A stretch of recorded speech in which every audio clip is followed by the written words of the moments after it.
Hey, everybody, welcome back. I'm Emily Moyer. This is Strange Mosaic, and we have a special guest today. I'm super excited, but also unusually nervous. I can't remember the last time I was nervous to speak to someone, but I think it's nervous in a good way.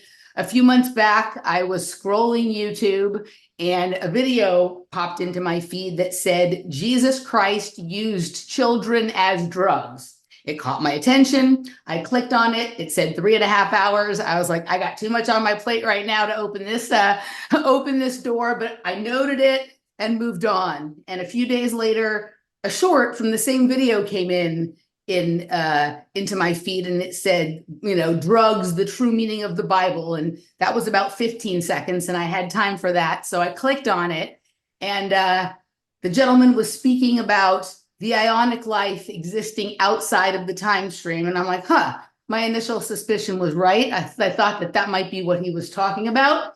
And then the requests and the emails and everybody asking me, had I heard of Dr. Ammon Hiilman, started coming in, and people were demanding that I speak with him. And since I have to do what everyone demands, he's here right now. Ammon Hiilman, welcome to Strange Mosaic. I'm really looking forward to talking to you. Oh my God, Emily, it's so nice to be here. I cannot wait for this. I'm going to try to keep up. I'm going to do the best I can. Remember, average intelligence, right? Average intelligence. Okay. All right. So, I've listened to really only you on two podcasts, and I've read most of the book, The Chemical Muse. And the only reason that I have not completed the book was because it got to the point where it was unpacking so many things for me that I couldn't keep track of like what I was even going to talk to you about here today. So I listened to you on the Danny Jones podcast. And I listened to you on my good friend Chris Snipes and Hunter's The Melt podcast. I love being on their show too. Being on their show is the best. And I read your book, and that's kind of what I'm going on. And I've listened to a few of your little bits and pieces here of your live streams. I have almost no experience with religion and tons of experience with drugs. And I kind of want to hear what your sort of, not your elevator pitch, but your like like an hour with a whiskey in a bar pitch to someone like me would be, because I don't have to get over any of the issues about what I thought the Bible meant or how sacred these things that you're now defiling with these stories are. To me, and I'm having like the opposite sort of starting point than most people, what you're giving as an explanation as to what the Bible is really talking about or what ancient texts are really describing is not only the most sensible version I've ever heard, but maybe even the only sensible one I've ever heard, right? And I also sometimes fear that I may be missing some of the significance because like I don't get some of the stories because I have no experience with religion. So like with that sort of as an opening sort of statement, like kind of where would you start with someone like me? What you said in those interviews that everybody's going, oh my God, I can't believe that. I'm about like, yeah, that sounds right to me. Yeah. Yeah, that's the orgasmic dope, that finding that history, that genuine reality, when you know it's not fairy tale and somebody hasn't pumped a bunch of theology into it. It's that anthropology. You get down into that reality and you suddenly realize, oh my God, of course. I can't tell you how many times, Emily, I had the same, you know, for lack of a better term, it's orgasm.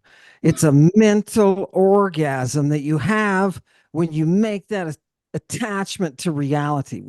When that portal opens in front of you and you see what they did. Yeah, no, that's outstanding. Watch this though. You're on the other side. You said one phrase that has a contradiction. If you're living in antiquity, you said, I don't know religion. I don't come from a religious background.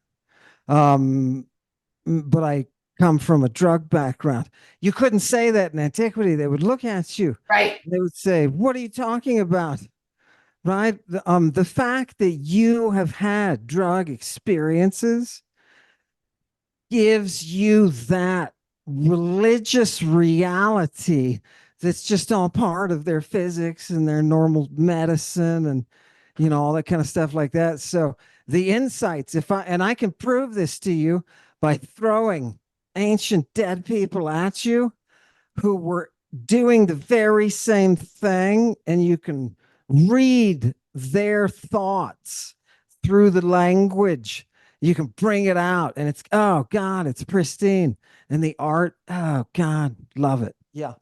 Yeah. What ask me another question, All because right. I'll ask you that's all plenty I of. got in my All right. brain. Well, what you're saying, I love that you pointed out the contradiction, because it doesn't seem like one to me, because you have religious people and you have drug users, and in the day that the time we're living in, for the most part, although there's starting to be more acceptance of some of these like ayahuasca religions and cults in Western society and whatnot. But basically, those two things have opposed each other.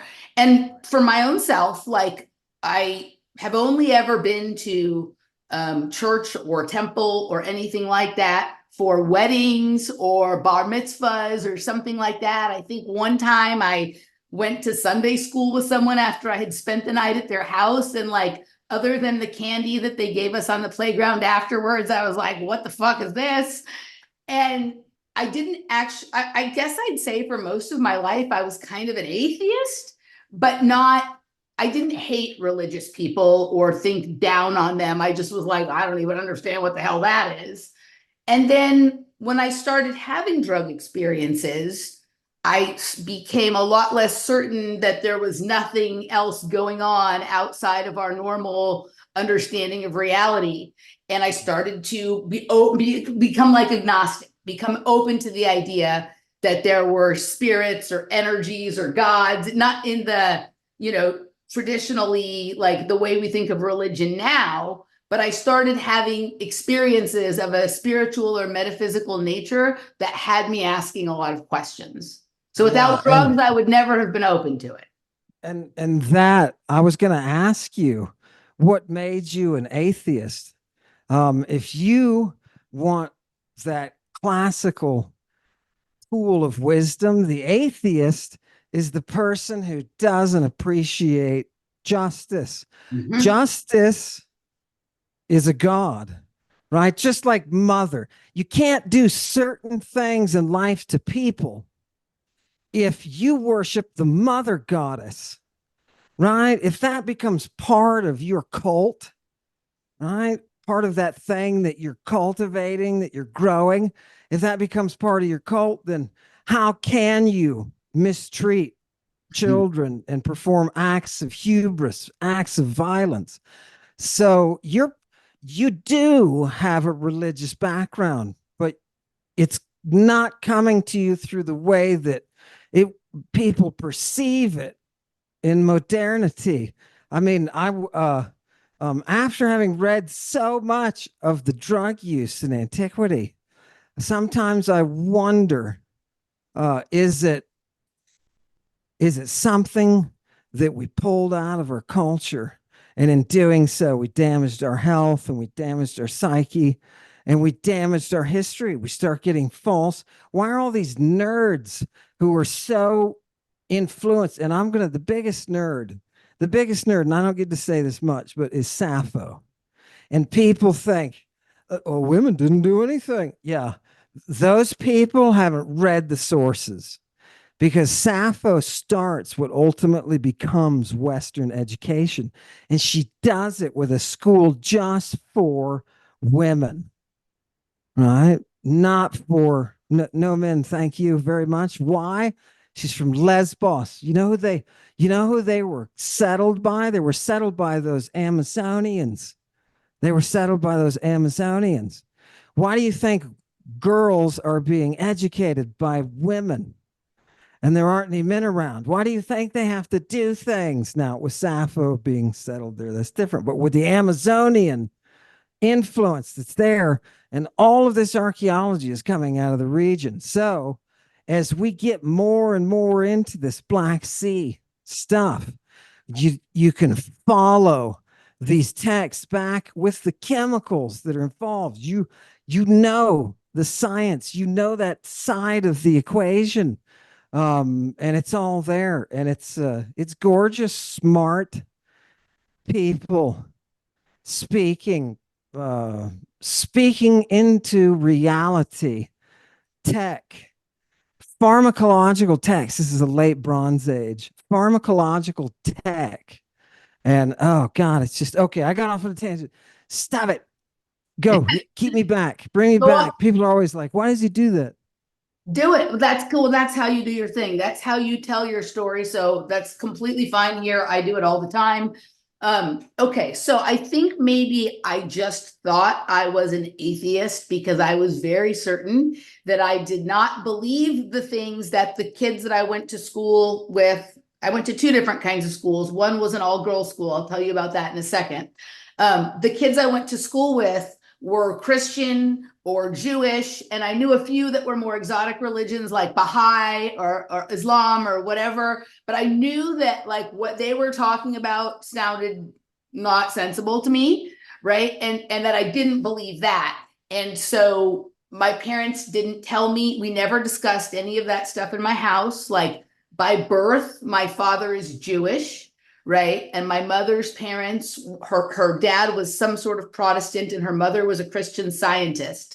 But none of that stuff was talked about or practiced in my house. But, you know, my grandmother would like go to temple, but it was more of like a social cultural thing, right? And my parents allowed me, they didn't try to keep me away from kids who were religious. So sometimes I would hear things when I went to their houses, but I knew that like none of that was what I am. It didn't make sense to me. And I understood at a young age that the opposite of that was atheist. So I thought that that was what I must be. Once I discovered sort of that there's all of these other worlds kind of coexisting simultaneously here with us that are just outside of our normal field of vision or ability to sense, I realized that from childhood I've been metaphysically or spiritually inclined, right? But that it was, I thought I wasn't because the versions I was being offered were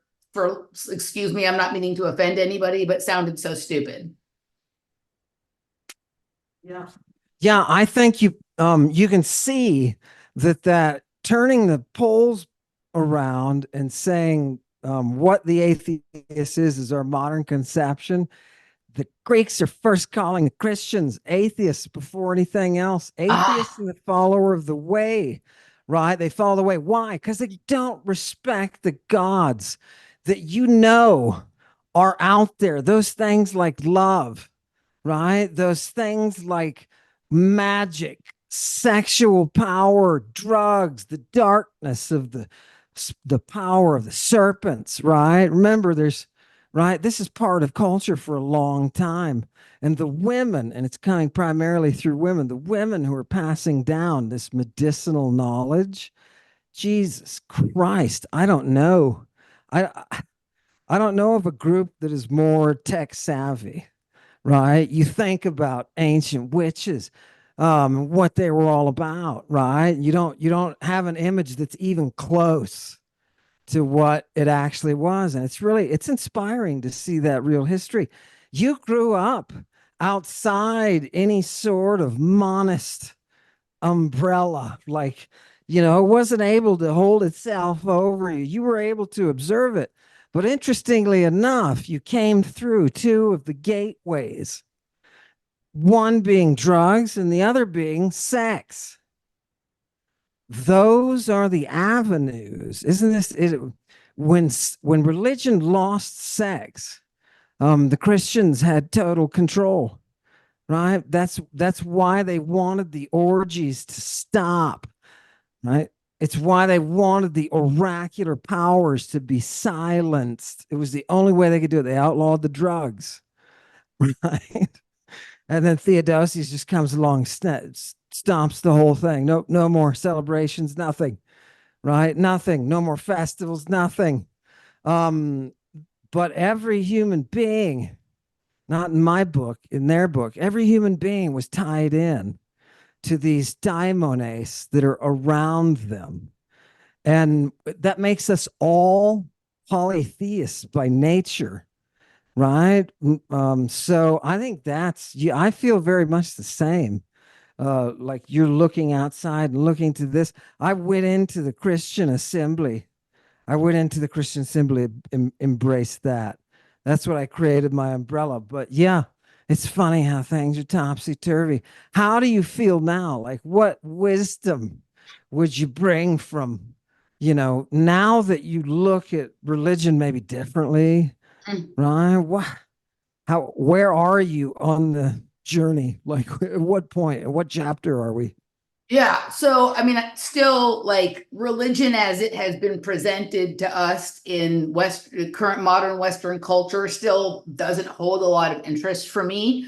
But I will say that a couple of things. So I started to consider that I should look into some of these spiritual and metaphysical traditions.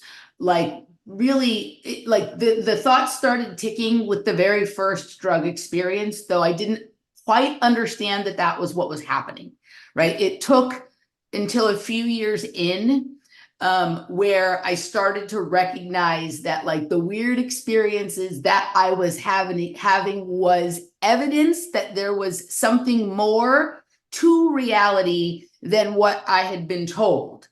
And, I started, my drug use kind of coincided with the most challenging period of my life, right? Which was a long period, and included a lot of, what is considered, and in some cases, rightfully so, a lot of destructive behavior. But there was also a lot of it was overlapped, right? Like I had some amazing sort of experiences where I feel like I got outside of the bubble and grabbed something and was able to bring it back and really think about it. And then I also was having a lot of your typical drug addicted behavior, and sometimes like it was very mixed. And that went on for a long time. And at a certain point, I got clean from the destructive sort of drugs and continued to explore the ones that didn't like disrupt my ability to function somewhat normally, and was able to start explaining my experiences in those realms much in a way that people started to understand what I was talking about and care about what I had to say.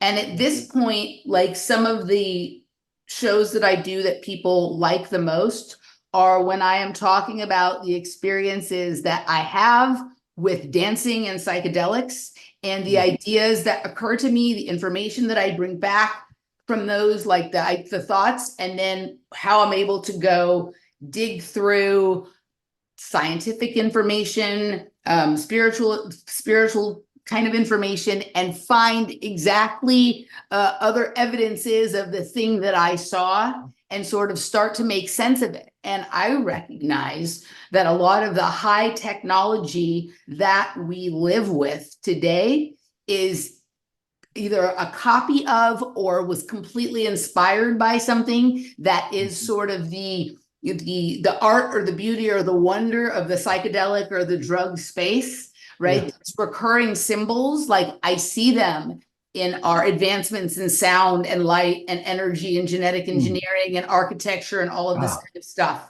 right? Yeah.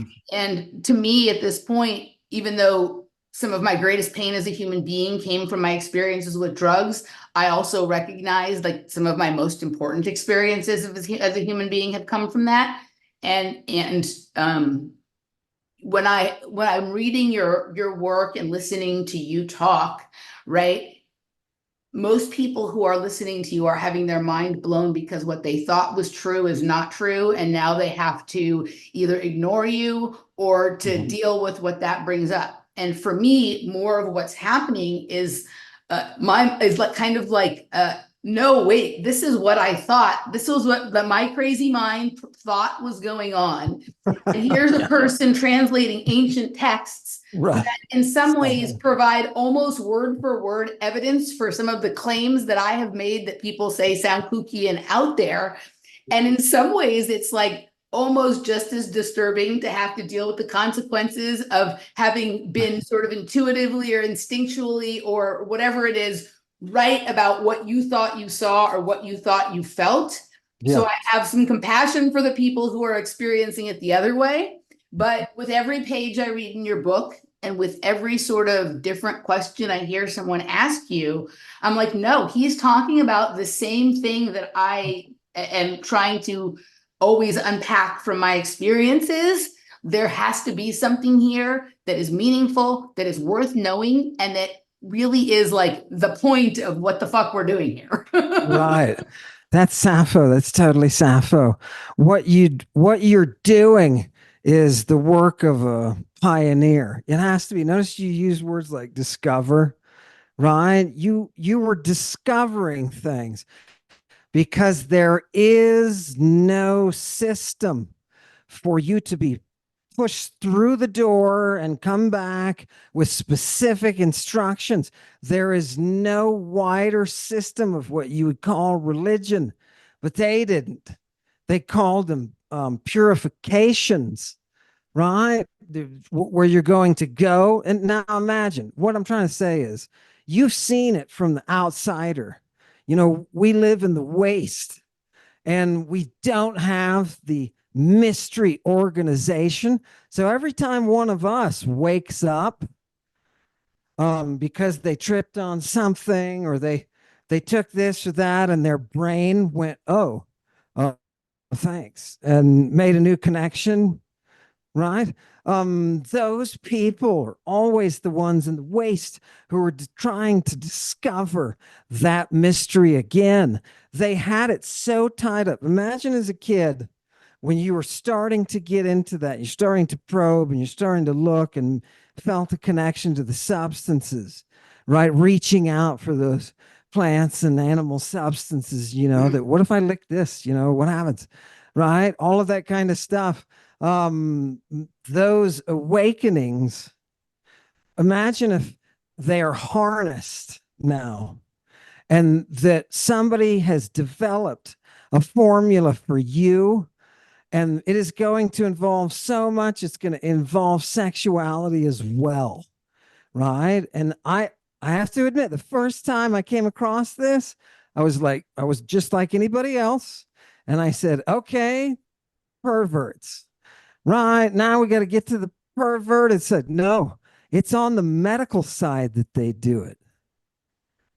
So they're treating mental, what we would call disease, mental disease. They're treating it with drugs and intercourse. And the mystery has it set up where imagine this, imagine this.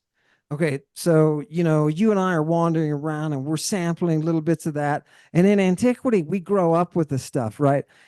Our mother gave us opium when we were infants.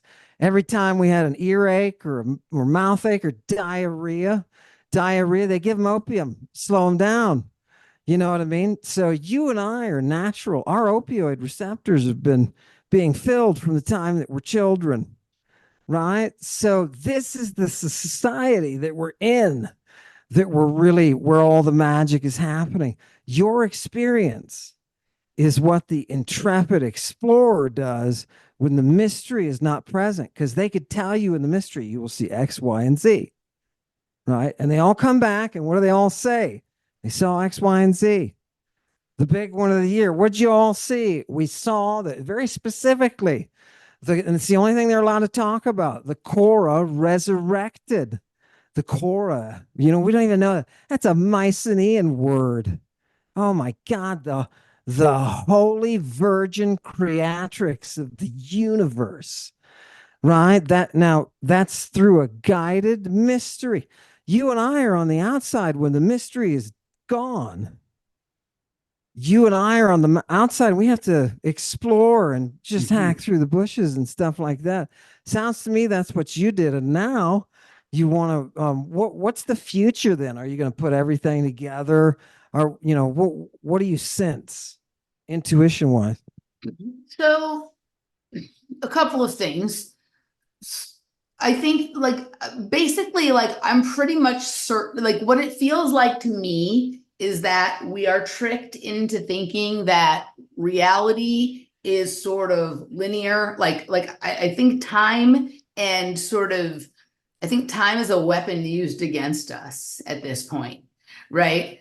And I think that we are so when I first started having experiences that felt of a different level. Like I remember the first time I ever closed my eyes when I was on mushrooms, right? I was at I like electronic music. I like techno and house music, but I don't like the big festivals and whatever. I like the underground warehouse parties in East LA where you have to go into a nasty neighborhood to find a spot and like that's what I like, right? With a huge sound system, but also with like probably a rat running around in the room and whatever it is. And I remember like for some reason, like I probably was on meth as well, but I was definitely on mushrooms. I closed my eyes, which is something I hadn't done before, and I saw that there was this whole other world that was behind my eyes. That until I did that, I wasn't there before. I didn't know. And it's whatever was there started to show me things, and it started pretty basic. It was very simple geometries and very simple sort of like light spectrum kind of things and sort of cymatics and whatnot. And it was almost like the more that I engaged it, the more I sort of participated and like played around with it, see if I could make it change, see if like what I thought about or how I moved made it do something different. Like the more quickly whatever was happening like expanded or grew or became more intense and more intricate and whatever it was. And probably like I don't know, like I would go home from parties and try to investigate what I had seen behind my eyes, right? Like I would look up, I would try to find something that looked like what I saw, right? And in the beginning, it was like simple mandalas and simple like platonic solids and sacred geometry. But over time, it got more and more intricate. And at a certain point, I literally just decided to talk to it, just like somebody decides they're going to try to talk to God when they're praying or whatever it is, right? I just asked, like, what is this? And part of me was like, because I was already pretty far down a conspiracy rabbit hole, right? Like thinking, is there some sort of like mind weapon being used on me? Is this like psychotronic warfare or some kind of like AI program that they got into the drugs, right? But the answer that I got, I literally just asked, what is this? And like a voice said, the voice wasn't like hearing voices. It was more like myself explaining to myself, right? Said, this is the sacred geometry of space, time, and sound, right? And so I go home and I start looking. I couldn't find one, and this was like 2010, something like that, right? I go home and I start looking for any reference to that phrase on the internet, and I can't find anything that is that phrase, right? So I guess I was like, all right, I guess I'm going to have to figure this one out myself, right? Okay. Can I interject? Can I Yeah. interject something here? Sacred geometry is what the Pythagoreans referred to. And there's an entire book of some Neo-Pythagoreans who wrote out what the Pythagorean sacred geometry is. There's actually one text, I think it's Iamblichus, maybe it's not. Sacred not sacred geometry, sacred arithmetic, I think is what the title is. But there is an association of number that you okay, so if you were to say to what you just said to me, if you were to take that to an ancient oracle or priestess and convey those ideas, or a midwife and convey those ideas that you said, they would know exactly your experience and what you did to yourself via the plants and the Ah, botanicals and whatnot, they would know and they would say, here you are. They know it so well that they have coming of age cult performances. uh-huh. And those coming of age cult performances are the things that boost you into that from the mortal realm to the immortal. They called it burning off your mortality. Mhm. Right. And, oh God, it's painful. And there's a lot of screaming. That's the only thing. The drugs that our generation had around it were all pleasure inducers. We don't seek out recreational drugs that are induce psychosis and induce pain, severe pain. But apparently, those are part of the balance. Mhm. And they're using those in the ancient world. We even have hair strands from Spain that are covered with the stuff that makes you crazy. So, how do you integrate? Did you and I miss something? You know what we should do? We should get together. We should turn all the lights off and we should take some of these ones that make you crazy, right? Maybe I'll tie you down. You tie me. No, that won't work. We'll have somebody else tie us both down. Have a referee. We'll have a referee and we'll take these drugs. And just like you were obviously affecting your brain. I mean, think of what your brain was doing. It was figuring out the geometry of the universe. That sounds like something that's a positive. That's a step above my daily routine. Maybe this is a good thing. Maybe those receptors are there for a reason. So the death resurrection right is there to tune you up. It apparently does something really big for your brain when you've got the person, and as you're putting them through it, you're also bringing them to the point of orgasm. So death and orgasm at once.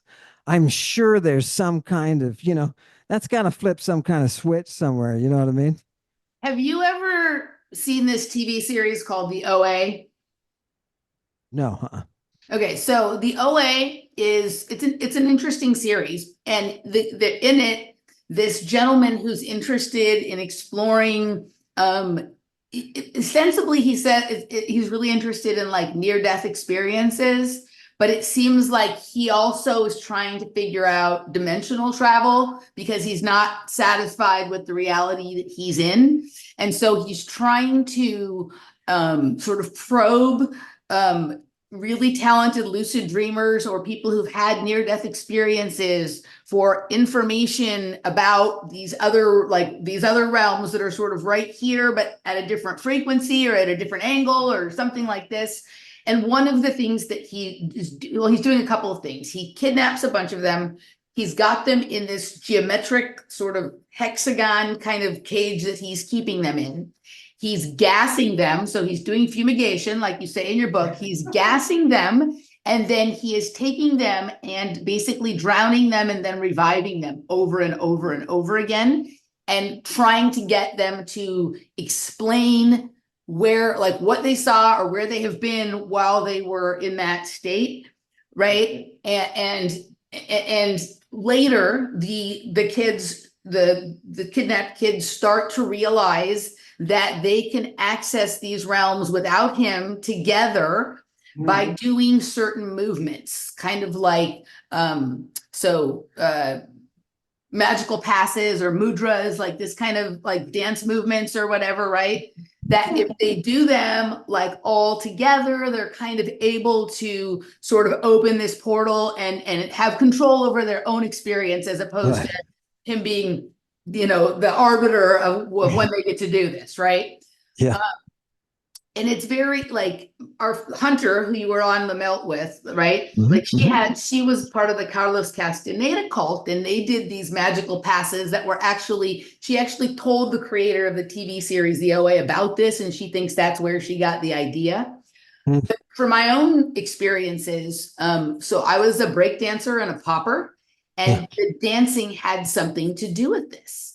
Yeah. Like the movements seemed to kind of correlate with, I don't know, like the layer of the cake that I would end up in, Yeah. right?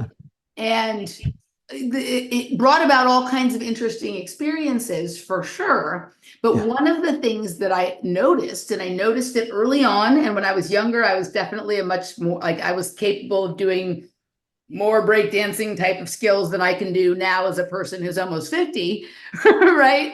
Mhm. But I Mhm. still dance a lot. When I sort of hit a certain sort of frequency or rhythm or do a certain, like when my movement becomes a certain way, Yeah. all the people around me become captivated instantly, right? Like there's way better dancers than me, but there's like sometimes it almost feels like if I do the moves the right way, then like people descend on like whatever energy is left there or whatever door is opened. And You're so doing, you're doing it again. You're doing it again. You're on the outside and there's no central mystery. What you just said is the reason for the chorus, right? The cult, the Bacchic chorus comes right out of that synchronized dancing, that expressive dance that they're doing under the influence in their rights. These women transform. They're actually allowed to kill people. They kill people up at their rights. If you intrude, they can kill you, right? Because they're in a state. They're in a state. And even Galen, the doctor, talks about the different mental states that these drugs are either going to be used to treat or that it's going to put you into, and then what you have to do to treat them to bring them down. Right. But that's exactly what you're describing when you look at that opening that portal with the chorus, right? Everybody thinks, oh, the chorus, they're a bunch of entertainers, right? These la la, dancer on. No, no, no. These are people who are trained within the mystery, right? These people you don't mess with. They carry a basket, and in the basket, these are women, right? By the way, these are all women. What do they carry in the basket, the holy basket? They got snakes and dildos. Snakes and I'm not going up. I don't care. Let them have their camping fun, right? Let them do what they're going to do. And people don't come through the gateway of the earth anymore. There's no Chthonian influence upon our religion. Christianity cut the tide, not just Christianity, the monists, religions, right? They cut the tie to that Chthonian element, which is where we all get possessed because everything from the snakes that burrowed, this is how they talked about it, from the snakes that burrowed to the plants that produce. That is our Chthonian religion. And you know who we worship? We all worship the same woman, right? It's this mother. Can you believe that? When it all goes back to a mother figure, right? And not only that, but she's a sexy mother and she eats her own children. And when I say that, people are like, oh, I couldn't go there. You can't go there because you are so distant from her. You realize you came from the earth, then you're going to go back into the earth, right? That whole process of your birth is no different from your death. And why do you think they're having these rituals? It's an opening up, it's an education, and you can stifle the mystery by taking it over or by just crushing its exercise. You can do it either way. And that's what Christianity did. They came in and they sucked out the power by banning the use of the drugs. And the sects that kept it up, that were still eating semen, right? People don't realize. What do you think about? I've been telling people there's a text that tells us Mary of the something. I can't remember what it's called, but it's got the letters of Mary. I think it's the letters of Mary, the lesser letters of Mary. It's one of those. And anyway, in it, Jesus Christ masturbates and then feeds it to Mary. And he tells her, you're going to die if you don't eat it. Right? Why is that? What's going on in the culture? It makes sense if you get down to the actual dirt that the language brings you. And that's where I love to dig, is into that dirt. Is there any dirt you want to hear about? Okay, so when you're talking, there's first, I keep coming back to like a certain thing that I wanted to tell you. So, like, I was a gymnast. All right. So from the time I was 2 years old until I was 20, 5, 6, 7 hours a day of training, right? All girls, obviously. And I actually went to a gym called Gymnastics Olympica, right? So we have like the reference here. And as I was reading today in your book, when I got to the part about the Gymnosophists, I was just like, I have to stop, because if there's like one more idea that opens up for me right now, that I'm not even going to be able to have the conversation. So of course I looked up the connections between Gymnosophists and gymnastics, and that started me down a path, and everything you say opens up a new rabbit hole for me. But I grew up in Southern California, and at the time that I was coming up in gymnastics, the Southern California was a hotbed for pedophilia associated with gymnastics, right? I'm sure you've heard of Larry Nassar, the doctor that molested all of these people. Like, I was actually probably one of the first people to start talking about this long before it became an open public story, right? I think about 2016, I did a podcast about this before it was really being talked about. I I had no experience with him, but this was rampant in Southern California in the late 70s and early 80s, right? And there's this temptation, obviously, and I'm not saying that there's not truth to it, to just say, like, of course, like, perverted old men are going to be attracted to perverted men are going to be attracted to situations where they get to be around little girls and leotards. And I think there's definitely some of that, and that becomes like a way to scapegoat something that could be much more like a weird ancient ritual kinds of things going on. But it has not been lost on me that in some fucking weird way that there's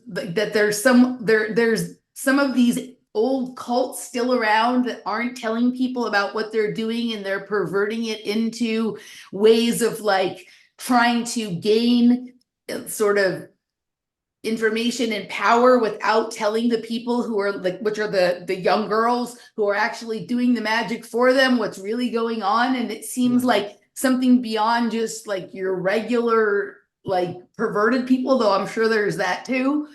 Does what I'm saying making any sense to you? It does, but what about the regular perverts? I think that's the most scary. The fact that there is something within human nature that codes for Right.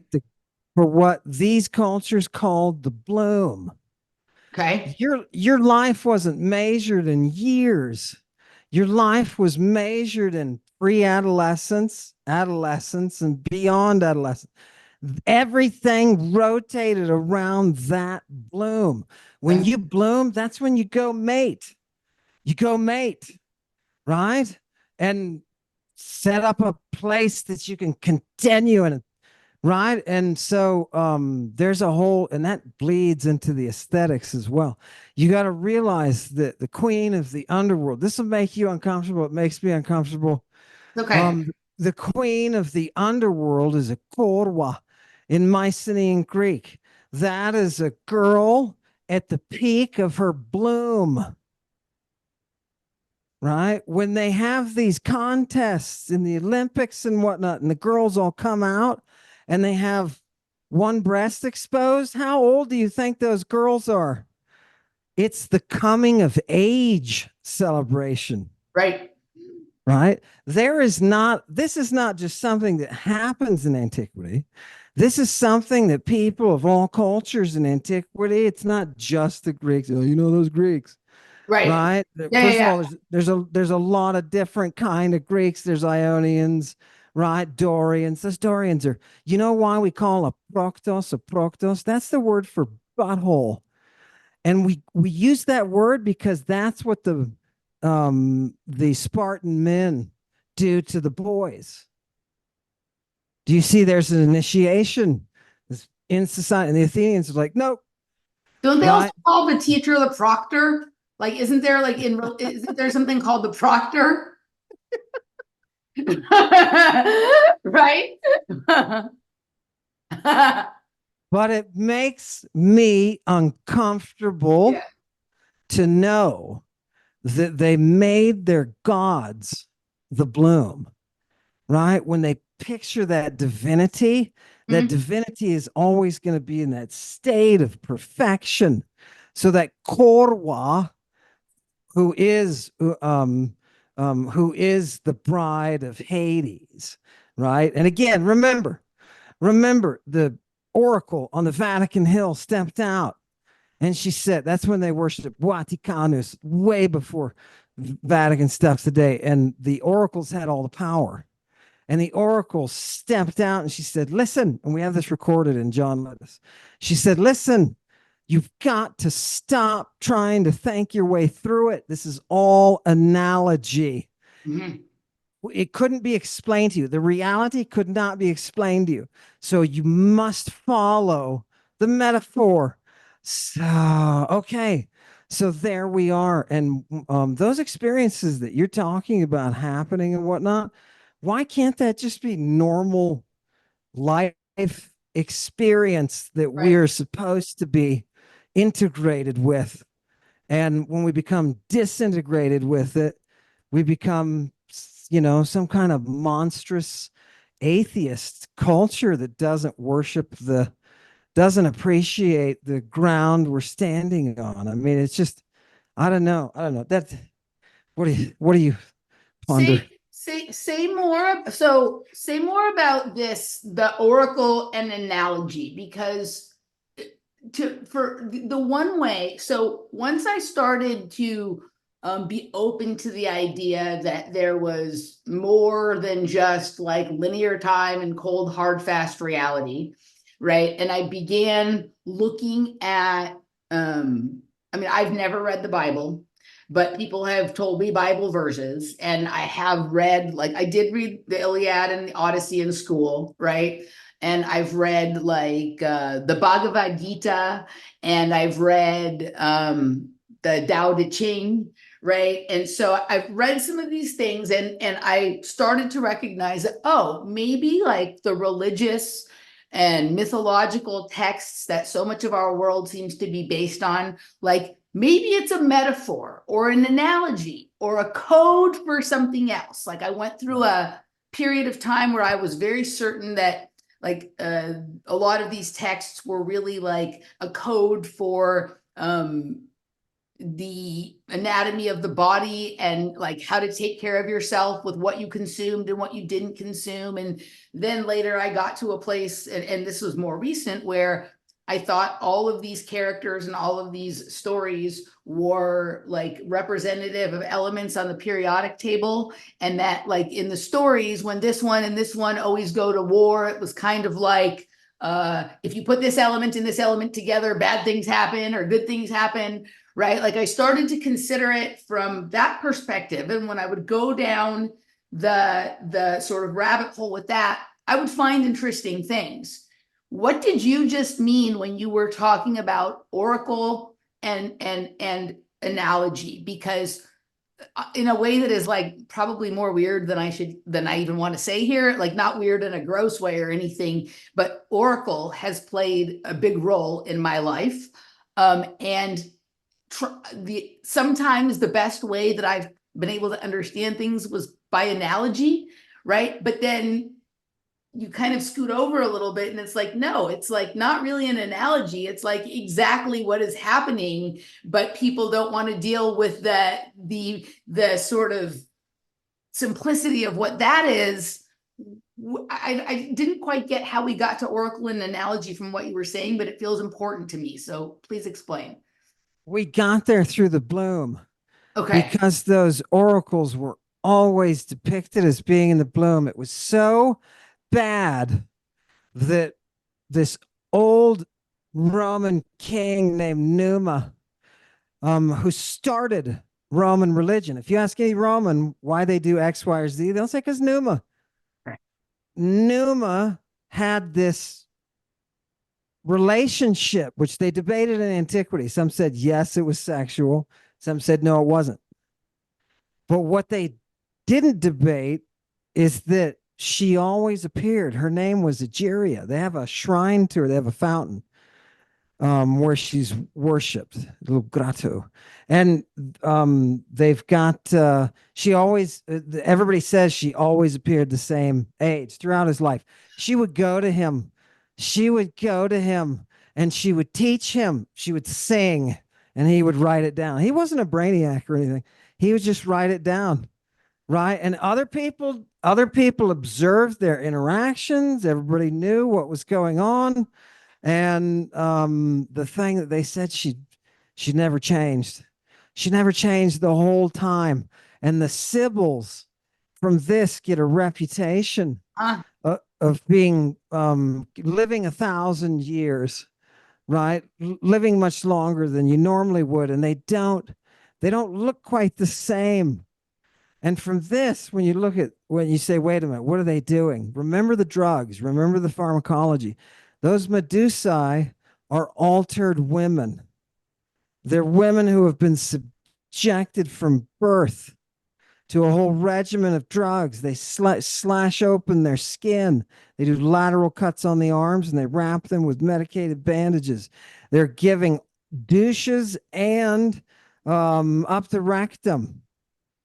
Yeah.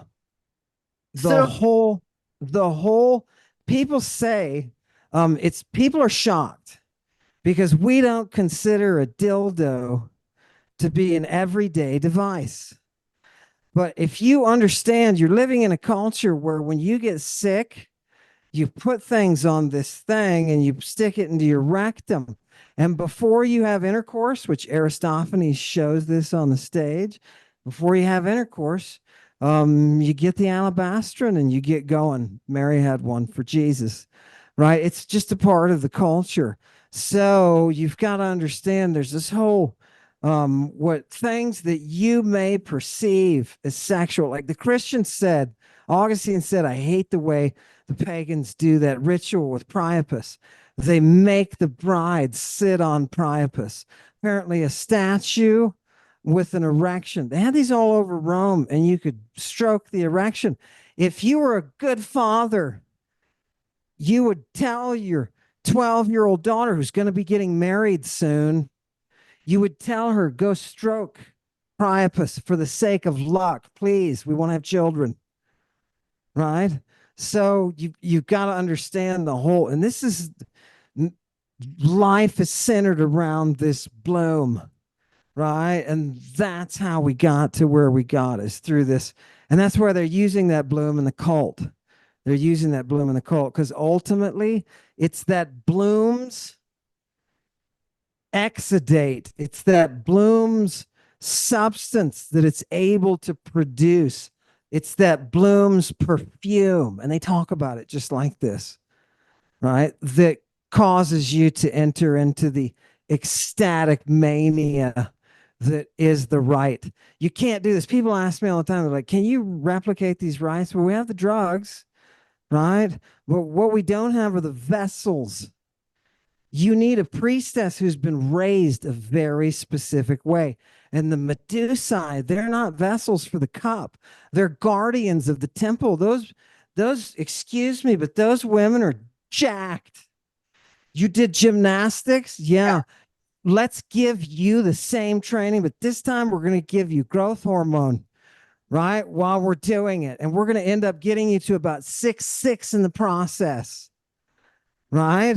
That kind of intervention, that kind of engineering is what you need to produce the guardian of the relics, right? Those Medusae that they're always trying to go after, right? Everybody has them, right? Those oracular temples, they've got Medusae. It just means literally in the Greek guardian, right? It's literally that, right? So people get it confused. They think Medusa are mythological figures. No, they're like you sitting in front of me right now, right? Only we got to jack you up on some drugs too. And if we can sync your cycle, have you ever thought of this? if we can sync your cycle so that when your rage can be channeled, we Mhm. boost you. We boost you from normalcy. And you think, hey, this is probably not a good idea. It's probably the opposite thing you should do. No, no, no. We boost you as psychotically raging as you can get. When you come down, you're purged.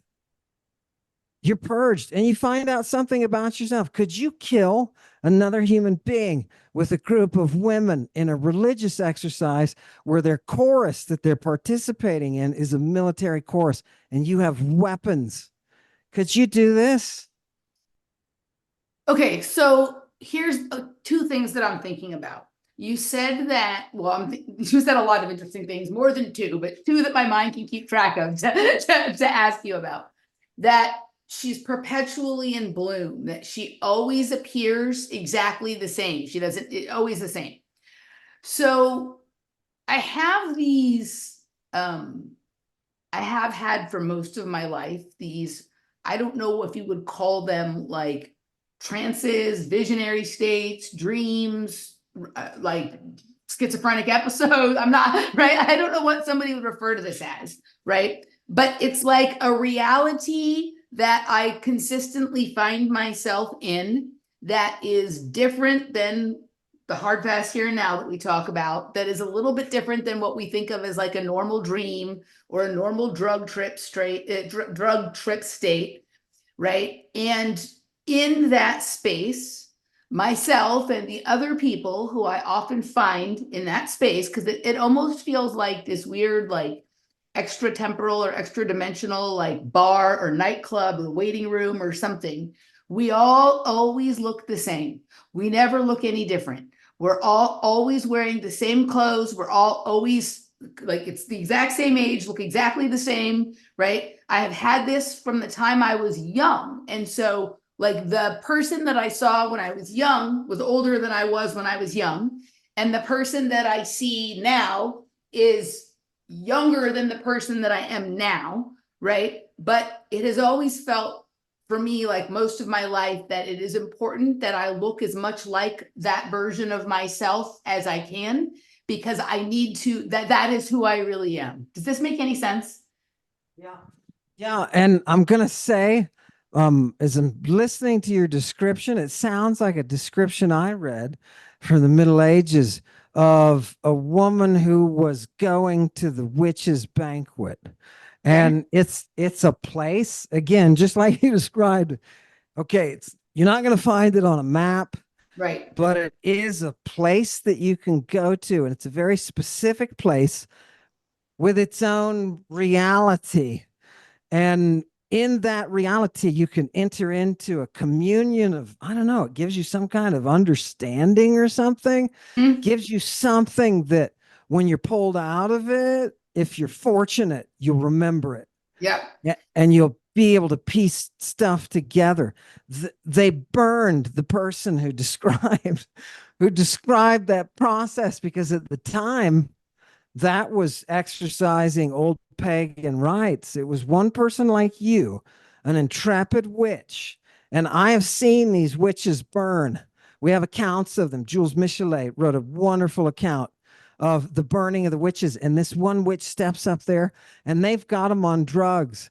They've got them on drugs and cavorting with the devil. And why are they cavorting with the devil? Because they're going to these places that you're describing. And there was this one depiction of this witch, and she tells the crowd the whole time she's burning alive after they lit her, she's screaming at the crowd, "This is your hell." I thought that was, whoa, my God, where's the fire that, is burning inside humanity? You know what I mean? Where is that? When you consider they're giving them drugs and that these Medusae are getting to a certain height, right? And they're always that head taller and they've got skin problems. They do have skin problems and they can't see at night well, right? Nyctalopia, I think it's called. And so that's why they're associated with the darkened treasuries. Mm-hmm. Okay. And they're always protecting some kind of oracle. If they were giving them certain drugs like the snake venoms, we know that viper venom causes prolactin receptors to be active, right? The pathway that prolactin is involved in to induce both mammary development and lactation, that pathway is activated by the serpent's poison. Does that is that the reason they're milking? They talk about milking them. Is that are we inducing some kind of biological state that is not what you and I consider normal? Because you and I consider normal the state that is not enhanced by any sort of chthonian raw earth material.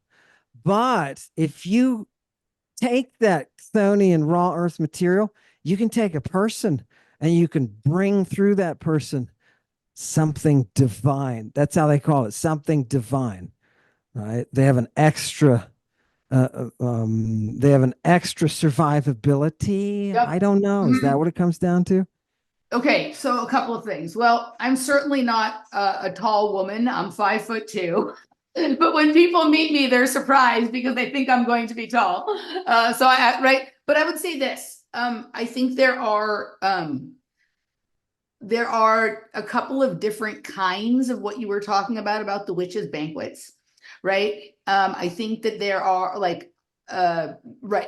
there's a few, and they're a little bit different. It's like each one of the locations, these like rooms outside of regular space and time, each have their own sort of like physics to them, their own relationship with time and light and sound and whatever it is. But I think I've been to a few of them. And I've seen specific people over and over in the same places, right? And I would also say that there's another question I want to ask you, but what you were just talking about taking raw earth materials through some people's biology that seems to have this other sort of effect. So I was looking sort of separately at nuclear fusion and at genetics, like genetic engineering, right? And I started to think that there was a connection between these things. And one thing I found that was like, duh, Emily, like, how could we not have seen this? Is that like most of the DNA is in the nucleus of the cell. So of course there's a connection between nuclear and DNA, right? But the other thing I found is one of the things that they've been exploring to power some of these like nuclear fusion reactors, which part of the problem with them is they have a hard time keeping them cool. So to get them to produce like the level of energy to make it worthwhile, it costs too much money to keep them cool, which you have to do so you don't have a disaster, right? One of the things that they have explored using to power these is specific custom strands of DNA, right? Like they want to create custom synthetic DNA and use that to power nuclear fusion devices and reactors. And so for me, what that made me think of is like, well, that means that they had to have found that there was some regular DNA, human DNA or animal or plant DNA that they don't have unlimited access to that made them think of this. So they want to go create a synthetic sort of copy of that they could use. Now, how would they have gotten to the place that they know that? That opens up a lot of questions that we can ask about, right? But one of the things that was specific to the DNA that could be used for this is that it had low electrical resistance. It was super conductive, which means that it can get hot and stay cool simultaneously. Like, you know, those kind of people that like never get their feathers ruffled, they can stay cool in a like chaotic situation. Like there's genetics that do that too, right? And I think it's possible that some people's blood or whatever it is have trace elements in it. This is where we get into like bloodlines and arranged marriage and stuff like this. That is superconductive. Trace elements like ruthenium or some other types of rare earth elements, right? And then you could take someone to a specific location where there's something in the ground that's creating an energy field, or you give them a drug and their body will do something different with it Yeah. than everybody else's body will do with it, right? Yeah. And I think this is where we get into like in the ancient times that you're telling us about were sort of these rituals, rites of passages, finding and training specific young ladies to do this stuff, Yeah. and moved over now into what we would call like scientific experimentation, genetic experimentation. Maybe Yeah. we're broaching like a weird cult behavior or MK Yeah. Ultra or whatever it is, Yeah. right? Yeah. Um, Can I just say, don't get me wrong. It wasn't just pubescent girls that they used. okay, You can also take a 10-year-old boy. Jesus knows this. You right, can take a 10-year-old boy, and for the sake of the kingdom of heaven, you can cut off his testicles. And Jesus was big into that. He said, let the people who can do it do it. Right. So all the Christians who are anti trans, that's not biblical. Shame on you. right. So you can take a boy and you can engineer a boy the same way. That is fascinating to me about the DNA, because I've never really I've always wanted to make the connection, because I'm a molecular biologist by training. And I've always wanted to say, what was it about these specific people that had something about them genetically that allowed them to produce the communion in the first place? Yeah. It's an ejaculate. Now, granted, they're applying their medicines and they're using their medicines in the right, so that vagina is full of the drugs. So whatever that ejaculate is, it's part from that, but it's her particular treatment. This is what is so creepy interesting. It's her particular processing that turns the communion Yes, on. yes. I don't. I just. Oh God, it's too smart for me. It's not, Yeah. it's not though. It's not too smart though, because like when I'm looking at your material, when I'm listening to like the things that you say in between the parts that most people get stuck on because it confounds their previously believed in reality, right? The things that you're saying that just get run over are the things that are providing the little bits of link for me that I've been looking for, or that are confirming some wild idea that I had. Now, let me just say, one of the people that I see repetitively in these weird dimensional rooms that I find myself in, right, is someone that I am related to through marriage. She's passed away now, right? But she is definitely a person that has an energy or a spark about her that nobody could miss. She was a famous person in her life, okay? And her father is one of the he's a nuclear physicist who like has lots of patents on nuclear fusion, right? And who worked at Lawrence Livermore Laboratory from the day it opened until the day he died, which was really close in time to when she died as well, right? And you have to think that if someone is trying to solve a problem, if the idea occurs to them, they're going to look in the places closest to them for maybe they're going to experiment on themselves or on their own children, or see what happens, right, when we mix this with that, or we do this, that, or the other thing. And I, I think about these things, and I see this person in these places where, being a person who thinks about these things, for some reason I end up. And sometimes she's there almost guiding me to think to things that her father has studied, or whatnot. Like, I had this weird dream, right, that I was like coming out of a party, right? Like one of the parties that I go to, but it wasn't at a building that you would normally go to a party in. It was like, those old diners that are like on the corner in like Boston or New York, where like there's those doors on the corner that are kind of like turnstile doors to go in. So like I come out of the party out of one of those, and she's waiting for me outside, and she's like, I want you to come over here with me. And we go into an apartment that's right next door and upstairs, right? And I go into the apartment, and her father is there, the nuclear physicist, right, is there, and she's videotaping us. And she's like, I want you to ask him your questions about his work and about your ideas and theories. And so I ask my questions, and he just starts saying things like reciting a monologue that has nothing to do with what I'm talking about, right? And not at all. And she is whispering to me from behind the camera, notice that he's not saying no, right? Like that he's not saying no to your idea. You're proposing an idea and he's not saying no.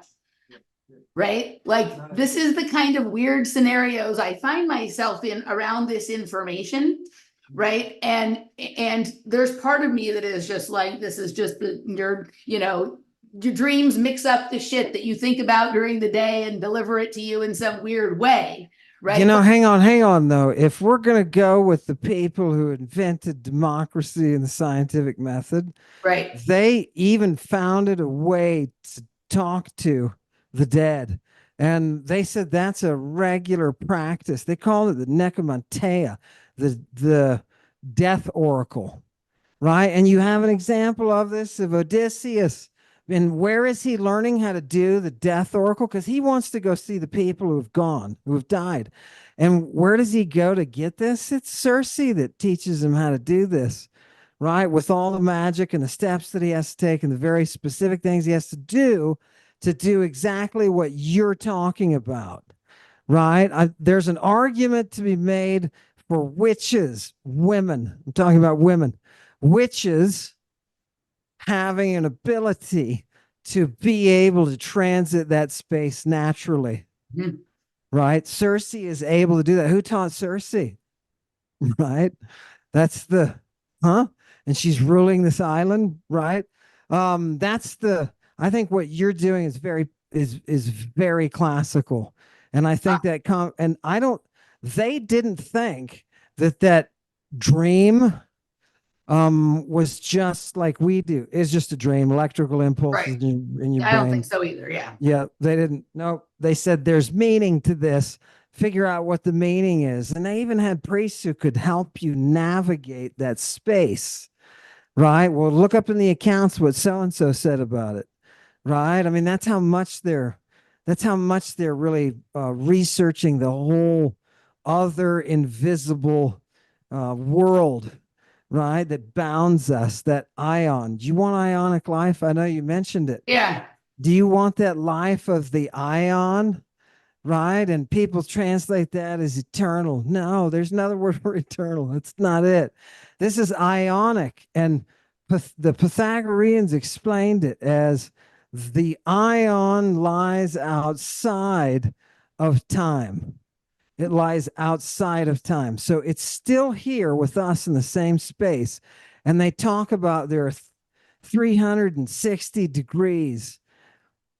Each of those degrees is an ion. Okay, I don't know if that's a parallel universe. I don't know what the string theory brainiacs would come up for with that, but it's very much a very specific kind of universe. And they even go as far to say those black holes. Yep. Right? That darken, they call it the darkened star. And they said there was a wave that comes, akuma, they call it in Greek, that comes out of the darkened star and it hits us, and you can change the fabric of time. Yep. Time. It talks about time because this is chronos. You and I are bound by chronos, right? That Saturnus is that element of time, right? And we're talking about succession. The ion bounds that element. It's outside of it. So when people are coming along saying, do you want to have ionic life like Jesus does repeatedly? Do you want ionic life? Do you want ionic life? It's why in the end of the Gospel of Mark, he says, you're going to be holding up snakes and you're going to be drinking death-inducing poisons, but they won't hurt you. And you're going to be healing people, right? Because he's right in the middle of the whole friggin' thing. He's got his kids with him, right? So his 12. And I don't know how people can miss all of that, but it's the Greek. It's right in the Greek. and the classicists. I just got somebody just did um, a response video to some of my work, and they have some linguistic background. So they're just affirming, right, that this is not a fairy tale world. You are actually living in a world that has been cut off from an element of nature. And that element of nature was our source of religion. When you cut us off from that source, you decapitate all of our progress and you stop taking us forward. Because the description that you just gave us of your interaction with the mushrooms, the psilocybin, you just described. I could see like your brain growing while you were doing it, right? Like this isn't just something you need for metabolism. You fixed yourself, right? You opened up, and maybe that's only one part, Emily, of your brain. Maybe you're supposed to be doing a whole bunch of other parts too. And when you do all of that stuff, you reach a stage of soteria, of salvation, a state of health, a state of true health. Everybody now thinks salvation is that which comes after death. Not in antiquity, it wasn't, right? It's a state of invigoration of where you're supposed to be, right? And this stuff can help. All the stuff around you can help. I don't know. The dreams that you're able to access. What would you say then to this? Because you've been able to navigate these spaces probably because you're a woman. That's what I'm sorry. I know that sounds kind of like discriminatory, but that's what the texts say. Something special in a woman due to her connection to the moon and the cycle. And I'm sure, your womb is just your womb. That's a stupid word. Your uterus, right, is just reabsorbing that stuff, is just ejecting that stuff, is just processing that stuff. It's killing it, just like it's making it alive. And so there's some kind of old style magic drugs and a woman's menstruation that you cannot take out of these old texts. There's a wisdom there. And supposedly, these people who have these organs have this capacity, right? Have this capacity, so much so that we can create a course. Now, maybe just the women were smartest and figured it out first. I don't know. But they could make a chorus, and that chorus of Banquet women, they're called Maenads, that chorus of Maenads is the purifying influence that keeps Athens a democracy. That's the thing that keeps us all in a state of good citizenship. You know what I mean? Not killing each other in garbage. You know what I You mean? mean real democracy, not our democracy, like we're being fed right now, right? When they say our democracy. Okay, so a couple of things I'm thinking about here, right? So I do notice, like this has never been something that I do intentionally, but I noticed this as a pattern that the preponderance of the times that I engage in psychedelic experiences, I happen to be on my menstrual cycle. Right, almost, and a lot of time, right, and almost like a lot of times I'm going to a party that has music that I know I'm gonna like, that is creating the sort of set and setting for myself, right? And I've noticed that also happens to be on nights frequently where there is a full moon, right? I read your chapter on drawing down the moon. Are you familiar with the idea of like creating a moon child? Do you know what this is? Have you heard of this? The holy impregnation. It's a form of artificial insemination used by Christian sects. What for? In order to give birth to a child that you can then bleed.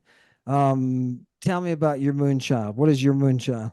So, okay, so a couple of things. So I was born on the Cancer moon, right? I was born in Cancer, right? Like my astrology, and the moon in Pisces.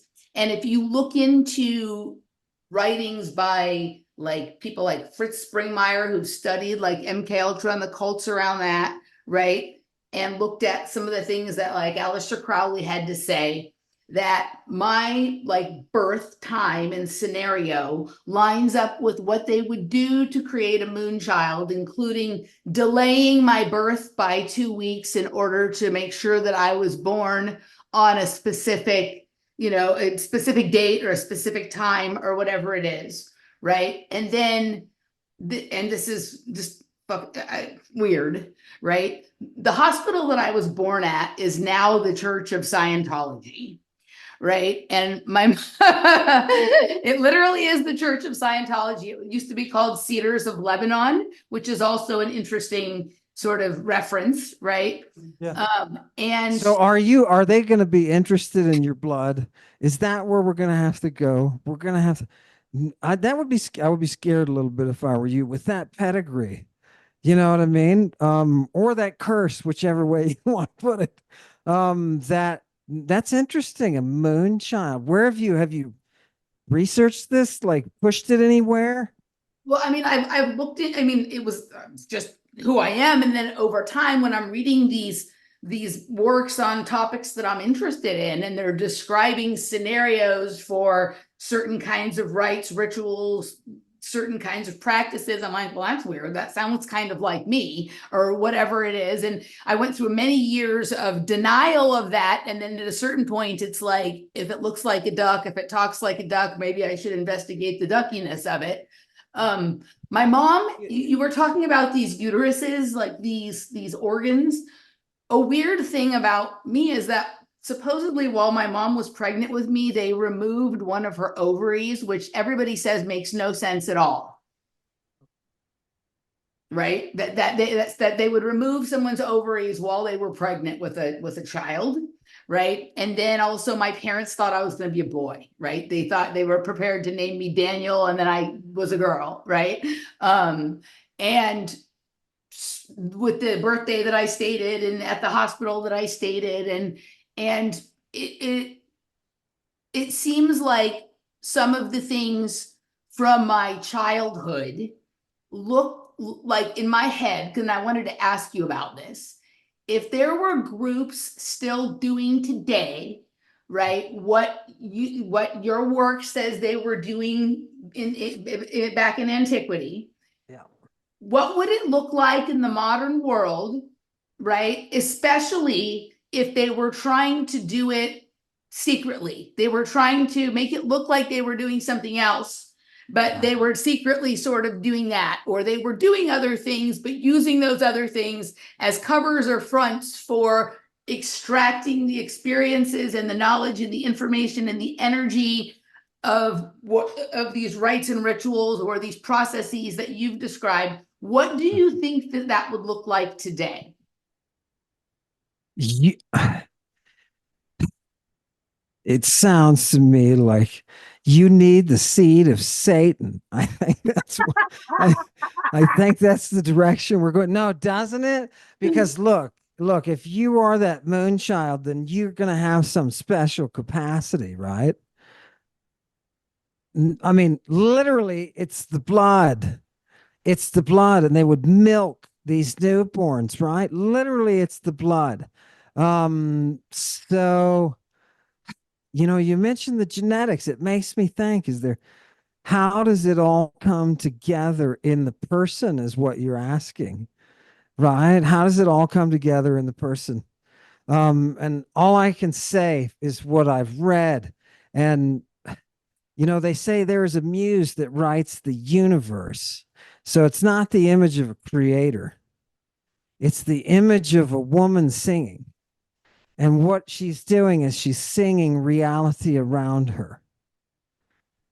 And what I would say is your reality is that connection to the moon. So, what is it? It's only going to happen when you come to the point of understanding it, right? It says on the temple, I'm not just bullshitting, it says on the Temple of Apollo, know yourself, right? This whole friggin' exercise is an attempt for you to get to a point where you comprehend that reality, right? And I know the drugs are just little bits here and there, right? Of a little bit of awakening here and awakening there.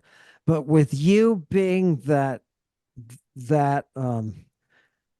vessel, I would say there's got to be some connection to you and offspring, immaculate offspring. I don't even know if that's, um, they talk about eating, the abortion. Mhm.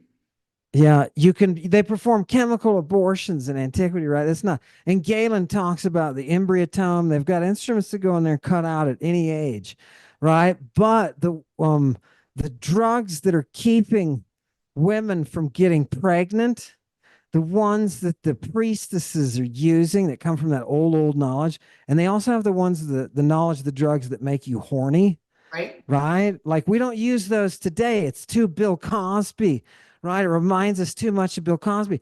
But these people are poisoning each other all the time, right? And when I say poisoning, I mean put something in your food or drink that makes you aroused and uncomfortably come to orgasm, Mhm. right? What? Right? That world. So, but these people would talk about your potential, then something in your blood, and it's supposed to come together in the, as a creatrix, as a muse would sing it.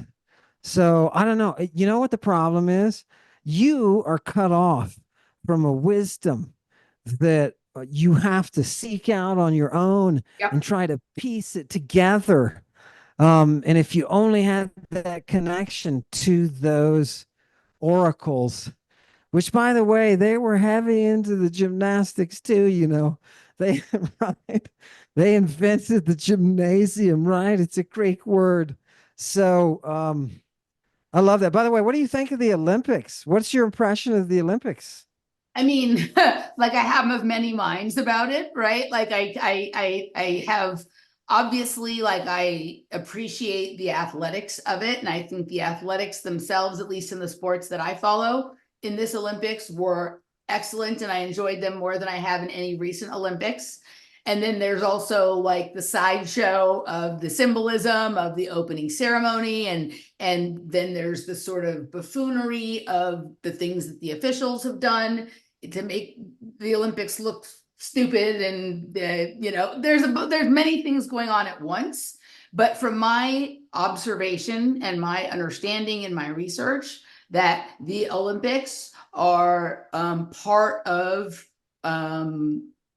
but people think that it's like this idea of sort of peace, right? Like there's people coming together for peace, but like in some ways it's actually a coming together for like warfare and deciding how things are going to be.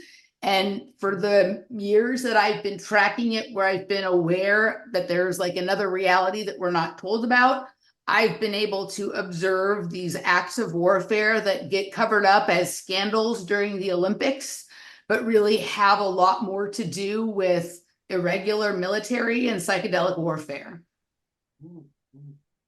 I I look at it and say, my God, that's what I was supposed to end up being. Right?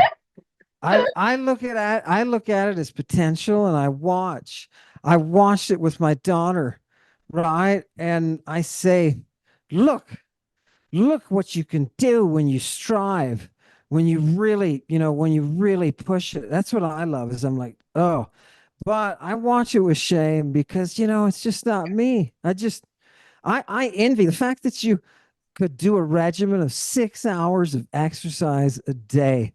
And you're not talking about run, you're talking about all sorts of stuff, right? It involves flipping and a movement of your limbs and all that kind of stuff, and all your flexibility and all that kind of stuff.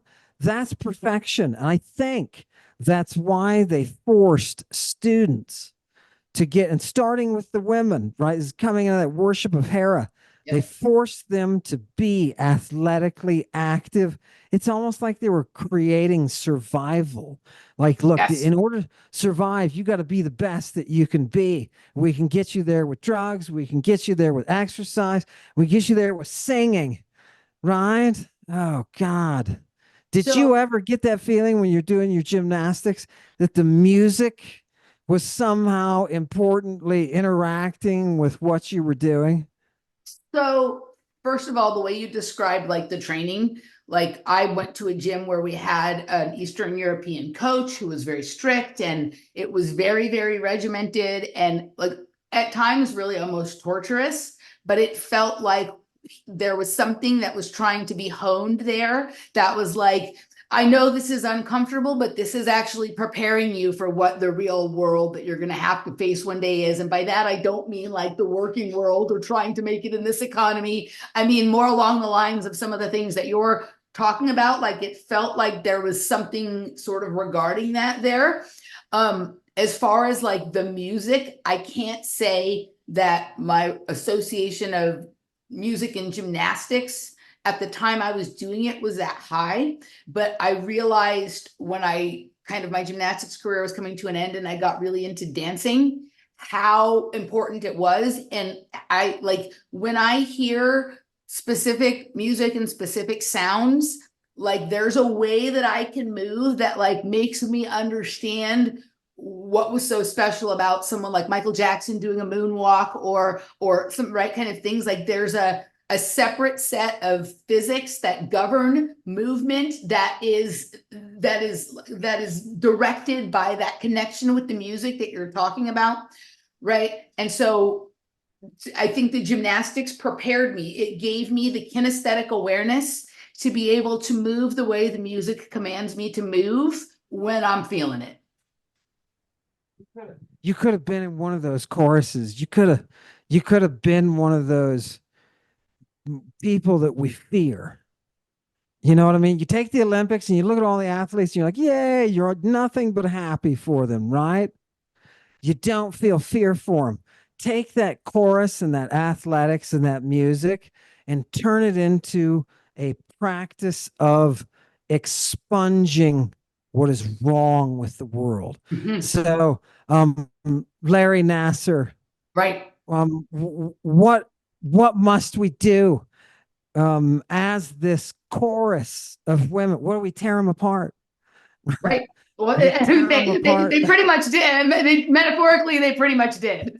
Right. Yeah, yeah, they did.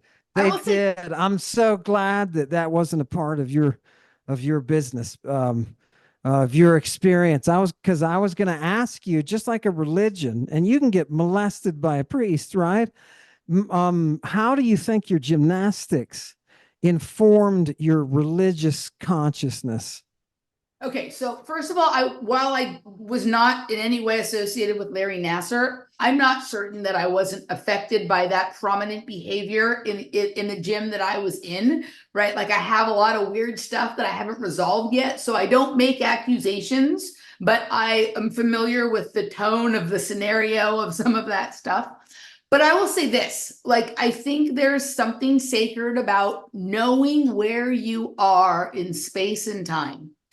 And I would suggest, like, with all of the other like media hub like stuff around her, that Simone Biles, the gymnast Simone Biles, who had a meltdown in Tokyo, right, but sort of redeemed herself here and was the prior Olympic champion. It like there's all this talk about the GOAT and is like Roger Federer the GOAT or Novak Djokovic in tennis, or is it LeBron James or Kobe Bryant? And I would say that she is the GOAT. She is the greatest athlete of all times. She's not the greatest competitor of all times, right? So if we're talking about people who are like mentally strong in competition and can do that long battle, I wouldn't say that's her, because she's so far better than everyone else that she doesn't actually have to compete. She just has to show up and make it happen. But what she's able to do with her body, I hope that there are people out there that will study the way she moves, the way she generates pace and spin and torque and all of that kind of stuff, because I actually think that that will inform the kind of conversation that we're trying to have about the ionic life. Like, I think that the ionic life is some sort of reference to like you say, outside the time stream. I think there's like this plasmic field that has like all of the knowledge and information embedded in it. And the reason our quote unquote elites tease us with an eye on a pyramid is because they're really referencing the eye on everything, right? And these fields have like these pocket dimensions that are controlled by the way ionized plasma and electrons and do all their weird little dance, right? And then when we have a human that clearly moves differently than all the other humans, we should wonder whether or not we're looking at a god or a goddess or a priestess or whatever. There you go. There you go. You're exactly in that same space. I was going to say, I'll bet you if they analyze the movements, they'll find out there are signatures that different gymnasts create different patterns. And I'll bet you that's an expression of whatever their spiritual, like when you were talking about the geometry and the sacred geometry, I bet that's a reflection of what's there. And I bet there are some who reach that level where, look, she not only overcame the struggle, the agon, the contest, but she also overcame the evil. Yeah. Right. She overcame on a grander level that was her own existence. Yep. Imagine where your existence is that, and all of us, we're just participating, right? We're watching this happen. That, yes, I agree. And I think every classicist in the world will back me up and say, well, those winners of the contest, they do kind of get deified. Right. They get all sorts of honors. Right. So, oh God, I love that. That's gorgeous. I never see what I mean. I just don't have it. What I just need the sources of inspiration are what's important. I need that. So I don't know if you're going to have a baby that's going to bring the apocalypse. Now I'm concerned about it. I'm past childbearing age, and I never had a child, right? So I'm no bringing the apocalypse, but I'll say this: like, don't you believe in miracles? I do. I used to have a cat, but right, like I inherited a cat from someone that's name was Miracle, right? So I believe in miracles. Okay, so there's a lot. I grew up with a lot of interesting young women who were involved in gymnastics and other things that I was involved in when I was young, right? Some of them I think were just there doing gymnastics, but there's like a core kind of group of us, or there's a few that I can think of that were a little different than the others, right? And so it's not like I think I'm the only one. Like, I'm trying to understand, because I think that there's lots of people that are being brought through these traditions and these rites, but they're not being told about it. They're having to figure it out for themselves, right? And most of them either are damaged in a way that they never get to the place where they can think about the stuff that I'm talking about here. And if they are, they don't want to sound crazy. So, right. So they if they were to try and voice to their friend, their partner, their parent, whatever, some of the weird things, the thoughts they have, the weird ideas, the weird experiences, they're just going to get called crazy. So they brush them aside. Right. But I can't tell you how many times when I say like a thing that I'm like, all right, this is going to be it for me, dude. They're going to come with the pet team and 5150 me after I say this on a podcast. Right. But I have to say it because it's almost like I don't have a relationship with the Muse the way you do. But like, I decided when I stopped using meth because it seemed to be confusing me. And I decided that I was going to stop doing that because I needed to be able to talk about my experiences and not sound like a crazy person. And I wanted, and I was going to explore them earnestly and tell people what I discovered. So if I figure out something, or if I have an idea that something is a specific way, even if it sounds crazy, I have to say it. I have to tell people, I have to let that idea float around out there for people to consider for themselves. And the most batshit things that I ever say are the ones that resonate the most with a specific kind of person. And people will tell me, like, that thing you said, like, I think the exact same thing. And I never thought I would hear another person say it. Right. And then Yeah. Yeah, because you have ears to hear, because you have ears to hear, right? That's why you pick that up. Please don't say that you don't follow the muse. Can you see that she's not around you? I've listened to you now. I've known you as a human being for just a couple of hours, right? An hour and 45 minutes. And I can hear her around Ah, you. Yeah, I can hear her around you. And let me tell you something. That's not something I say to everybody, right? But I uh-huh, can hear through your experience and what you're saying. I can hear just because you couldn't see her right. doesn't mean that she's not there. And if you had been through the training, Yep. maybe this would have snapped in earlier. Maybe it's something that you wouldn't have taken you the time that it did. I think about that a lot. Oh God, missing out that basic training. What did I miss out? Did I miss out a potential? Right. So don't say that you don't walk with the muse. I can hear her with you, and I'll vouch for you. When we're on the underside, I'll vouch for you. You know what I mean? I love that. I love that. Let me ask you about Oracle. What is the relationship between these kind of young women you're talking about and oracles?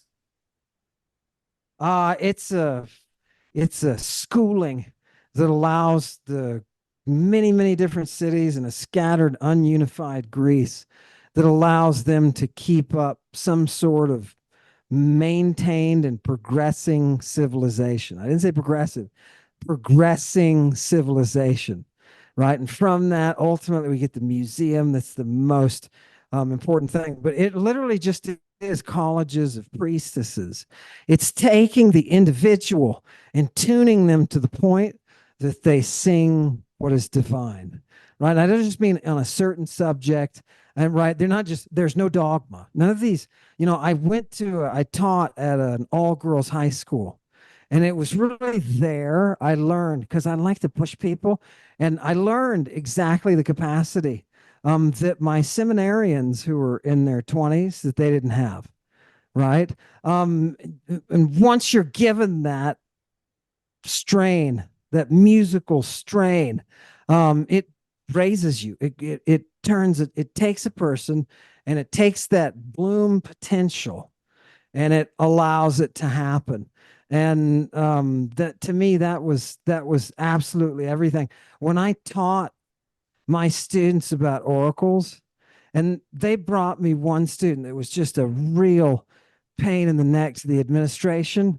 She was getting into trouble all the time, causing all sorts of fights. Everybody was fighting. She was tough. She was Jersey, right? And they brought her to me, and they didn't bring her to me for that reason. But after I started teaching her, they said, "What's going on? She's changing. What's the deal?" Well, she ended up at a university in Ireland, right? Because she didn't have a problem to start with. She was freaking bored and really smart. And all I had to do was just say, "Hey, look at these dead people." She would find dead people and read them, and all it would open her world, and she'd be on that pathway to doing exactly what you did with your brain when you tuned it up with the mushrooms, right? The oracles were not some kind of special, odd, thing of mythology. They were people who were given the opportunity to really maximize their potential. And the Greeks got a lot of beauty out of it in the process. And what do they have to do is these oracles, they have to tell you the future, right? Imagine your job is to sing in meter, right? Your job is to compose without any previous practice, but to compose a response to this person who's sitting in front of you saying, this is the most important question that I've got, right? You only get one question with the oracle, right? And people, you don't go and see the oracle, every day, right? You only get one important question for her, and the people that would bring their questions to her, she would have to compose an answer. And these are people who are involved in politics. These are Mm-hmm. people who are going to war with each other. And this oracle has to sing a future that they can go and make happen. I mean, That's it's amazing, isn't it? okay. So one thing you and I have in common is that we both used to live in Tucson. All right. When did you live in Tucson? Oh God, I lived there all the way up until from my birth until I graduated from the University of Arizona. So Oh, about 20 wow. years. Okay. So I lived in Tucson for 1 year, right? It was 1997. Like I like at some point in 19, like maybe late 1996 or early 1997 for 1 year from that point, right? And I was coaching gymnastics.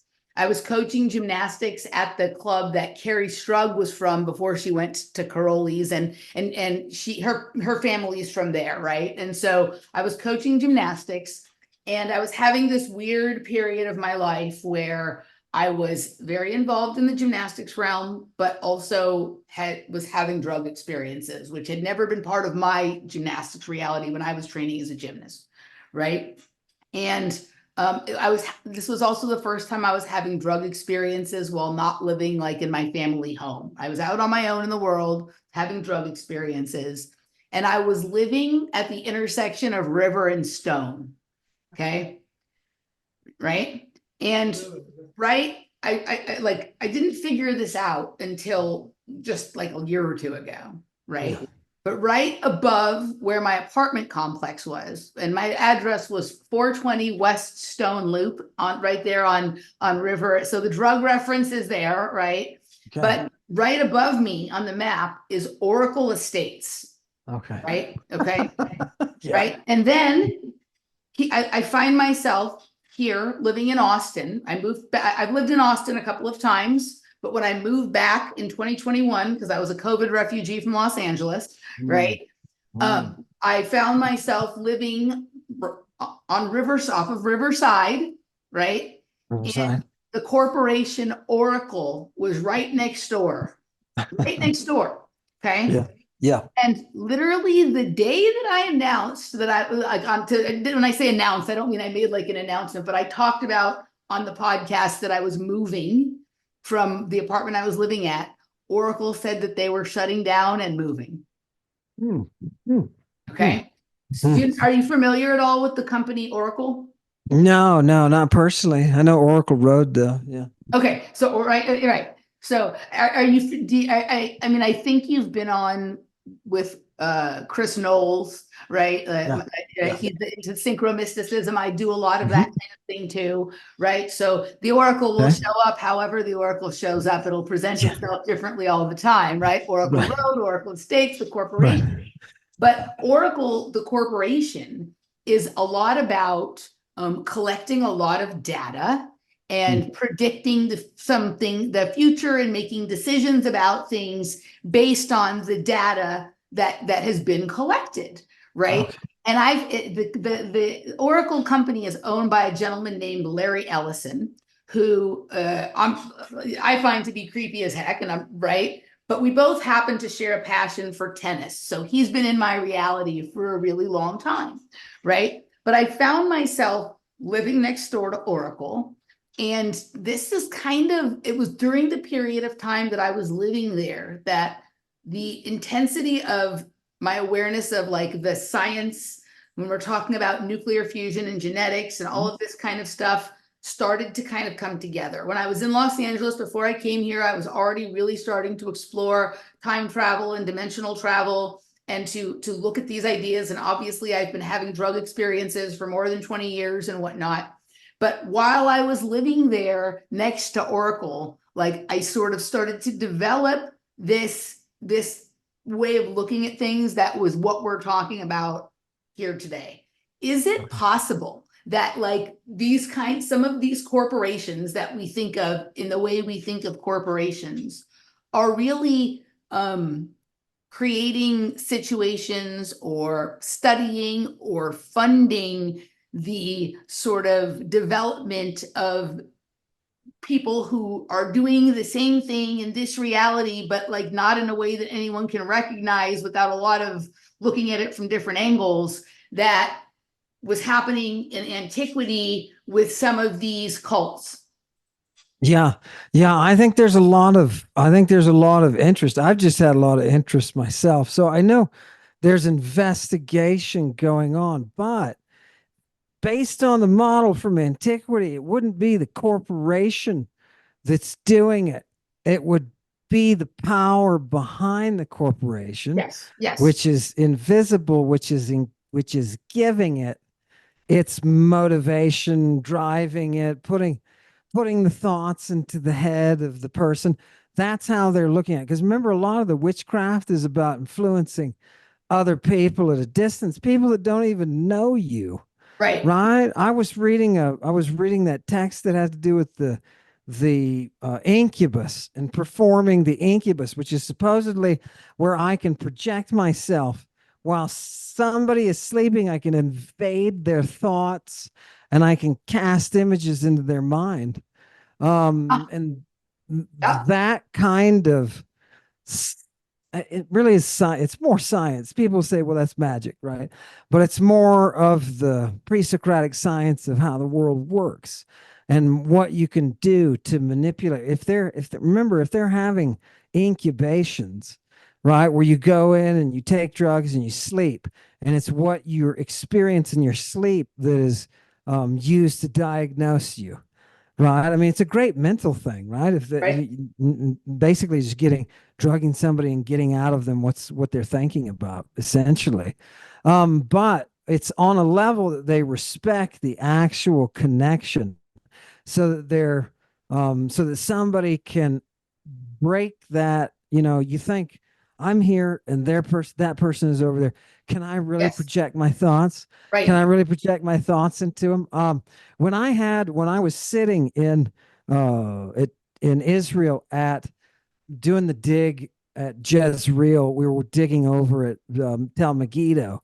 And when I was there and those two people sat up, I talked about that a lot, so I'm not going to do it again. But on consecutive nights, somebody sat up in the bed yep, next to me, gave me a message yep, very strangely, yep. and they went back I to know what you're sleep. talking. And Yeah, the next day went crazy. It happened 2 nights successively. Um, I'm not sure. I was not sure. Let me put it this way. I want to be completely honest with you.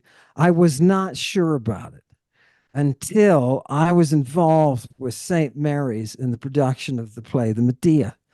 And I was working with a text that was an incubation incantation. It's like a call to the Uber, right? You call the yep, Uber. yep, I yep, don't know yep. the science. And they pick you up and they take you there. And so I was working through the incantation, which was what I thought were the original forms, because it's those forms that create the images in your mind that are then part of the magic that you're sending. Well, the morning after that, I got a call from one of the students who said her roommate saw me hovering over her bed, and I paralyzed her with my arm, and then had intercourse in an ethereal form over the person who was talking to me on the phone. And she was creeped out. She was creeped out because her roommate was acting so goofy, right? She was acting so funny. Is there a is there an association between the visions that we have and the magic that is part of that experience that you were talking about when you come to an awakening and you Yep, realize, oh, you've putting things together? I think you and I are describing the very same things that yep, you know pioneers or people who are not using some kind of system like Scientology or something. They're not using a system to access it. They're just looking on their own, yep, right? Self experimentation, right? I think we're in the same group. But there's something in the text that's very explicit from antiquity, something in the mind of these people. And I think this one's the most beautiful. There's a statement that Achilles only went to war. It wasn't because of valor and all that kind of BS and that story. It was because he saw the face of Medea projected to him, and that face was coming through Helen standing on the walls of Troy. And everybody knows Medea and Achilles end up the married pair in the underworld, right? That's the holy union, is those two, right? So this whole idea of Achilles dreaming, in the beginning, let me say one more thing. I'm sorry to run at the mouth. Oh, this At is the great. Keep going. at, in the Odyssey, they'll talk about a god coming to a person and standing over their head. And I Mhm. really don't think we understand what how to translate that properly, right? They stand over their head and they advise them. They cause them to be programmed to Uh-huh. to receive something that, and it's that vision, and they always talk about it, the standing over the head, and it's always taking place at a very specific time. It's time of twilight, Mhm. and there's physics to it, and that's why we all in the mystery religions, if you're a member of the mystery religion, you celebrate right before sunrise. Why? Because the physics of the cosmos line up just right then, that the morning star can open up a portal for you, right? The morning star. I don't understand all the physics, but I've seen some fascinating things, and I've read a lot of fascinating texts. And I think there may be, to answer your question, Ah, there may be a group or two here who has put a few things together, but they will not have done it for themselves. They will have done it because there is another group behind them. right, right. Yeah, yeah, yeah, yeah, Right. yeah. Yep, yep, Right. yep, yep. Okay, so yes, this when I asked you the question about the corporation, I don't mean the corporation doing it, but the corporation serving as the front to be able for someone to be able to put things through. Yes, okay. So you just said a few interesting things I want to remark on, and then I want to respect your time and ask you to come back sometime so we can delve further into some of these mysteries. Um, couple of things. What you just described as the person standing over at a specific time in the position specific, this is part of, if you're familiar with the Gateway experience, do you know what this is from the Monroe Institute? It's a process of teaching people basically how to sort of leave their body and explore other realms and dimensions. And it's something that you can like you could go to the Monroe Institute and have him teach you, but it's also something that was studied by military and CIA and intelligence agencies, and it's been something I've covered extensively in my own shows, right? And you asked me before also two more things. You asked me about the connection of the music and gymnastics and whatever. Like my floor music at one point, actually during the time like when I was like 12, like 12, so maybe the time that for some people would be blooming, for gymnasts it's a little later.